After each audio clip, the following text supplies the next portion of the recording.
2023 সালে মার্কিন surgeon general একাকিত্বকে একটি মহামারী হিসেবে ঘোষণা করেন এবং শারীরিক স্বাস্থ্যের উপর এর প্রভাবকে দিনে 15টি সিগারেট খাওয়ার সাথে তুলনা করেন।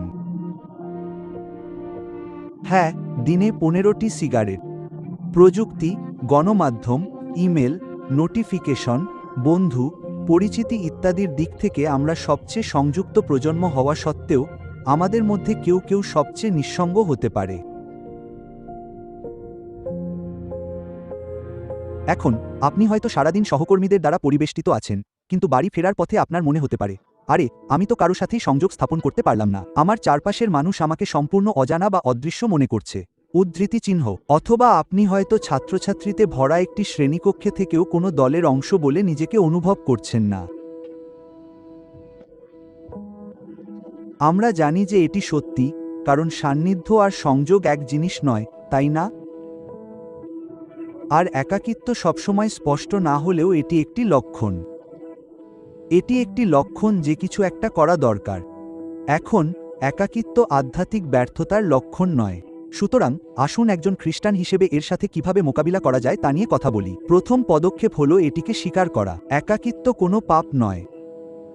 অনেক সময় খ্রিস্টানরা এক অতিরিক্ত লজ্জা বা অপরাধবোধে ভোগেন, এই ভেবে যে একাকিত্বের অর্থ হলো ঈশ্বরের সাথে আমার সম্পর্কে কোনো সমস্যা আছে।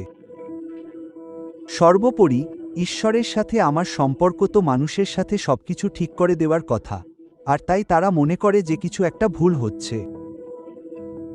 এমনকি গীতর্চকও একাকিত্বে আর্তনাদ করেছিলেন। তিনি বলেন, এমন কেউ নেই যে আমাকে স্বীকার করে, আমার আত্মার জন্য কেউ চিন্তা করে না। এমনকি এলিও যখন একটি গাছের নিচে বসেছিলেন, তখন তিনি ঈশ্বরকে তার জীবন নিয়ে নিতে বলেছিলেন, কারণ সেখানে আর কেউ ছিল না। তিনি নিজেকে সম্পূর্ণ একা অনুভব করেছিলেন। আর তাই আমরা এটিকে প্রকাশ্যে আনি, আমরা এটিকে স্বীকার করি। গীতসংহিতা 34:18 সদাপ্রভু ভগ্ন হৃদয়দের নিকটবর্তী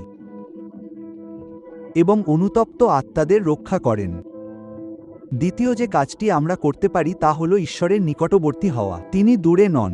এখন একাকিত্ব ঈশ্বরকে দূরবর্তী বলে মনে করানোর একটি উপায়, মানুষকেও দূরবর্তী বলে মনে করানোর একটি উপায়। যখন আমরা কষ্ট পাই, যখন চারপাশটা খালি মনে হয় আর ফোনটা সাইলেন্ট হয়ে থাকে, তখন মনে হতে পারে ঈশ্বর আমার থেকে মুখ ফিরিয়ে নিয়েছেন। স্বর্গও তো নীরব, তাই না? কিন্তু সত্যিটা এর উল্টো, কারণ আমাদের সবচেয়ে ভেঙে পড়া একাকী মুহূর্তগুলোতে ঈশ্বরই আমাদের সবচেয়ে কাছে থাকেন।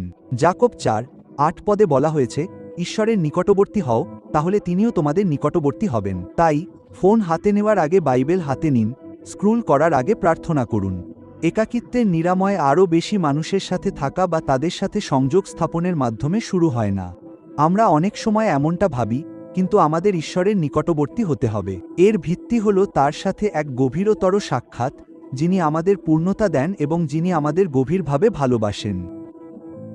আর সেখান থেকেই নিরাময় শুরু হয়। ইব্রিয় 13:5 পদে বলা হয়েছে, কারণ তিনি নিজেই বলেছেন, আমি তোমাদের কখনো ত্যাগ করব না বা পরিত্যাগ করব না। তাই ঈশ্বরের নিকটবর্তী হন। তৃতীয়ত, একটি সম্প্রদায়ের দিকে প্রথম পদক্ষেপ নিন। এখন এটাই হলো অস্বস্তিকর সত্য, তাই না? একাকিত্ব নিজে থেকে দূর হয় না, আর কাউকে না কাউকে সেই প্রথম পদক্ষেপটা নিতেই হবে। আর বেশিরভাগ ক্ষেত্রেই সেটা আপনাকেই নিতে হবে, সেটা আমাকেই নিতে হবে। সম্প্রদায়ের দিকে সেই প্রথম পদক্ষেপ, কারণ সম্প্রদায় সবসময় আমাদের দোরগোড়ায় এসে দাঁড়ায় না।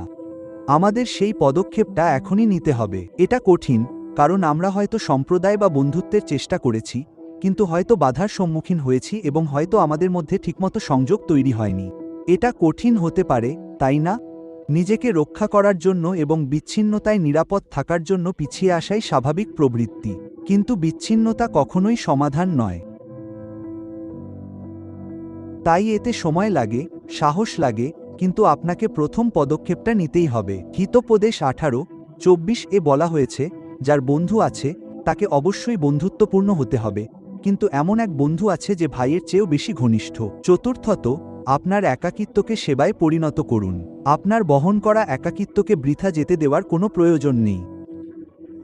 এটি আপনাকে সেই সব মানুষদের দেখতে ও তাদের কাছে পৌঁছানোর যোগ্যতা দেয় যারাও নিঃসঙ্গ, যাদের অদৃশ্য মনে হয়, যারা ঘরের এক কোণে বসে থাকে, যারা মানুষের ভিড়ের মাঝেও নিজেদের ফোন দেখে এবং যারা দল থেকে দূরে বা দলের প্রান্তে থাকে। আপনারা জানেন, 2 কোরিন্থীয় 4 পদে সেই ঈশ্বরের কথা বলা হয়েছে যিনি আমাদের সমস্ত ক্লেশে সান্ত্বনা দেন, যেন আমরাও সেই সান্ত্বনা দিয়ে যে কোনো সমস্যায় থাকা অন্যদের সান্ত্বনা দিতে পারি, যে সান্ত্বনা দিয়ে ঈশ্বর আমাদের নিজেদের সান্ত্বনা দিয়েছেন। তাই আমাদের নিজেদের শূন্যতার উপর মনোযোগ দেওয়া বন্ধ করুন এবং আসুন আমরা কাউকে সাহায্য করার জন্য নিজেদের বাইরে তাকাতে শুরু করি, আর দেখবেন কিছু একটা বদলে যাবে।